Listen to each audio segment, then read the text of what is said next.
this is what a home defense looks like. And this is what landlords can expect when they go to retaliate against tenants and throw them out. This is a lie. She told people that she was giving us tiny houses. Feeling confident about fighting back, and we're not done. We're just getting started. I really hope you plan on buying a house, because if you're not planning on buying a house and you want to go to war with landlords and you don't have a house, you hustling backwards, sweetheart.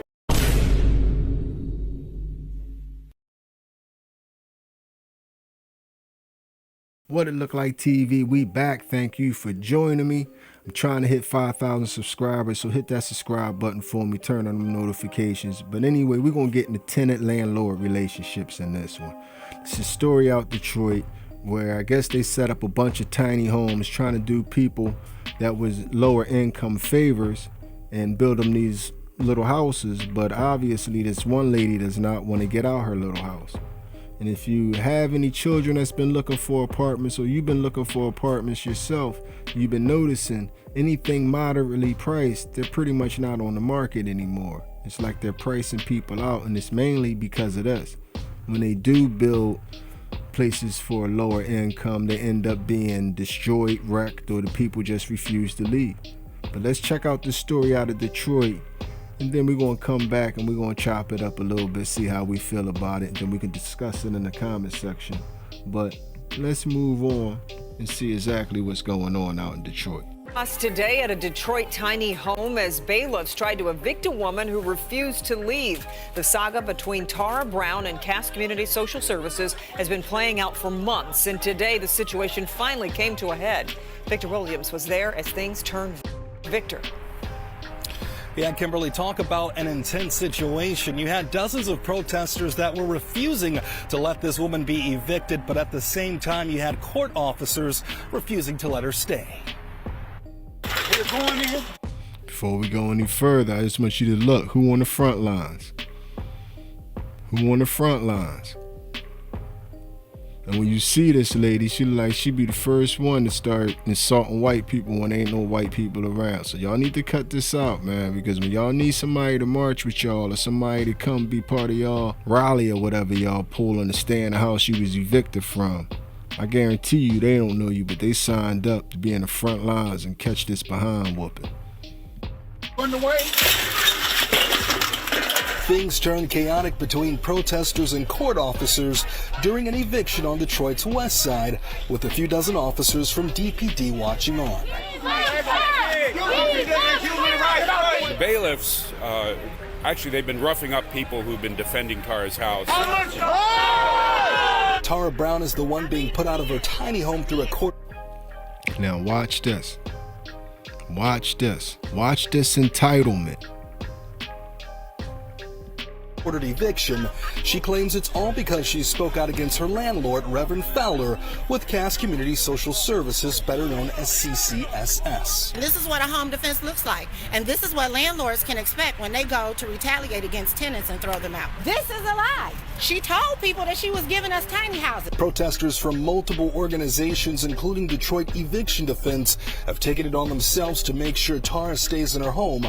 And although all of her belongings were taken out, some protesters are refusing to accept that even now. We need to keep people in their homes right now. There is no housing available for people in Detroit. No, people need to keep themselves in their homes. This is the major problem right here.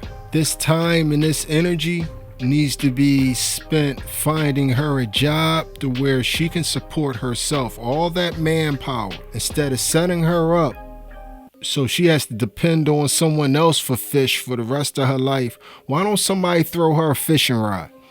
And if you didn't catch that analogy, why don't someone teach her to provide for herself so she won't have to have other people out here risking their health and their well-being defending a half a house because she was evicted. Feeling confident about fighting back, and we're not done. We're just getting started. Now, in response, Reverend Fowler sent us the following statement, which reads, CCSS tried to exercise extreme care to avoid the emotional event that took place at the tiny homes this morning. We never condone violence and planned with the courts, law enforcement, and additional parties to make sure people, Ms. Brown, the protesters, the bailiffs, police, neighbors, staff, and onlookers would not be injured or arrested. Conversely, Ms. Brown and the outside group have been announcing for weeks that she would not vacate the home and that they plan to use any means necessary to avoid the court-ordered eviction. And that's exactly what we're seeing playing out with many of these protesters right back here in front of the home. Victor Williams, Local 4. All right, Victor. And on that note, man.